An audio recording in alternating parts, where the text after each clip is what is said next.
একটা মা যখন গর্ভবতী হয় তো কত আশা আকাঙ্ক্ষা থাকে তার যে একটা মা ডাক শোনার জন্যে সে নিজেকে কত আত্মত্যাগ করে, নিজেকে আত্মবলি দেয়। ওই মা 9টা মাস পর্যন্ত ওই গর্ভের সন্তানকে নিয়ে কষ্ট করে, যত কষ্টই করুক তার মনে আশঙ্কা জাগে যে আমার সন্তান পৃথিবীতে আসবে, আমাকে মা বলে ডাকবে, কত আনন্দ সে পাবে। এই আশায় সেই মা সব কিছু কষ্ট ভুলে যায়।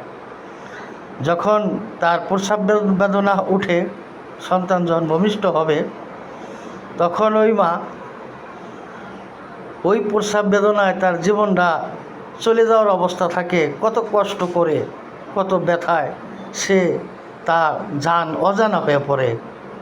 তারপরও সে অচেতন অবস্থায় যখন ওই ছেলে ভূমিষ্ঠ হয়ে চিৎকার মারে, তখন ওই মা ওই চিৎকার তার কানে পৌঁছে যায়। তখন ওই দুঃখ কষ্ট সব কিছু ভুলে যায়, যত যন্ত্রণা তার মাঝে আছে সব থাকা সত্ত্বেও সে বলতেছে যে আমার সন্তান চিৎকার দিচ্ছে, আমার সন্তানকে আমার মুখে দাও। আমি নগদ এই প্রমাণ আমি নিজে 8/2/2025 আমার যখন মেয়ে ডেলিভারি হবে, আমার নাতির হবে, তখন যখন ঢাকা হসপিটালে গেলাম, তখন বলতেছে একটু সমস্যা আছে, আজকের মধ্যেই সিজার করতে হবে। যখন সিজারে যাইব ডেলিভারি করার জন্যে, তখন আমার মেয়ে আমাকে ডেকে বলল যে আব্বা, তোমার কাছে আমার একটা ওসিয়াত। তো ওসিয়াত হইল, আমি যদি মারা যাই, এই সিজারে যদি আমি মারা যাই, তাইলে তুমি আমার কবরের পাশে আধা ঘন্টা থাকবে। কারণ আমার মেয়ের বিশ্বাস ছিল যে আমি আল্লাহ লোক, যদি আমার মেয়ে কবরের পাশে আমি আধা ঘন্টা থাকি, হয়তো আমার মেয়ের একটা বিশ্বাস ছিল যে আমার আব্বা আল্লাহ লোক, আমার মেয়েও নিজেও আল্লাহ লোক। সে কোরআন পড়ে, নামাজ পড়ে, 5 ওয়াক্ত নামাজ পড়ে। তখন তারে বুকের সাথে আমার মাথাটা চাপাইয়া বললাম যে মারে, তোমার কিচ্ছু হবে না ইনশাল্লাহ, তুমি সয় সালামত তোমার এই সিজার হবে এবং তুমি সয় সালামত তোমার সন্তান ভূমিষ্ঠ হবে, তুমি চিন্তা করো না, আমি তোমার জন্যে দোয়া করবো ইনশাল্লাহ।